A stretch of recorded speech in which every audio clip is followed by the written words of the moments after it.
हाल ही में संसद में पारित वक्फ संशोधन अधिनियम पर पड़ोसी मुल्क पाकिस्तान ने अपनी टांग अड़ाई तो भारतीय जनता पार्टी ही नहीं, भारत ने भी उसे करारा जवाब देने का मौका ढूंढ ही लिया। जी हाँ, इस रिपोर्ट में आपको बताना चाहेंगे, हमारी इस रिपोर्ट में भारत ने मंगलवार को 15 अप्रैल की तारीख को मंगलवार को वक्फ संशोधन अधिनियम 2025 पर पाकिस्तान की टिप्पणियों की जमकर आलोचना की और कहा कि अल्पसंख्यकों की सुरक्षा की बात आने पर पड़ोसी देश को अपने खुद के खराब रिकॉर्ड को सबसे पहले देखना चाहिए।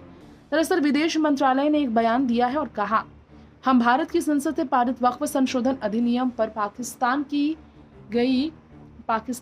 गई प्रेरित और निराधार टिप्पणियों को दृढ़ता से अस्वीकार करते हैं। भारत के आंतरिक मामलों पर टिप्पणी करने का पाकिस्तान को कोई अधिकार नहीं है। अल्पसंख्यकों के अधिकार की रक्षा के मामले में पाकिस्तान को दूसरों को उपदेश देने के बजाय अपने खुद के खराब रिकॉर्ड पर सबसे पहले गौर करना चाहिए। पिछले हफ्ता ही वक्फ संशोधन और अधिनियम पर टिप्पणी करते हुए पाकिस्तान के विदेश कार्यालय के प्रवक्ता शफकत अली खान ने भारत की ओर से वक्फ कानून में किए गए बदलावों की निंदा की थी और इसी के साथ बता दें, इसे भारतीय मुसलमानों के धार्मिक और आर्थिक अधिकारों का उल्लंघन बताया था। भारत के मुस्लिमों को भड़काने का प्रयास पाकिस्तान की ओर से जरा भी भारत को रास नहीं आया और भारत ने उन्हें सबक सिखाने के लिए सही नसीहत दे दी। शफकत अली खान ने जब अपनी वीकली प्रेस कॉन्फ्रेंस के दौरान ये सवाल का जवाब दिया कि इस भेदभावपूर्ण कानून का पारित होना भारत में बढ़ते बहुसंख्यकवाद को भी दर्शाता है। इस बात की गंभीर आशंका कि भारतीय मुसलमानों को और अधिक हाशिए पर धकेलने में योगदान देगा।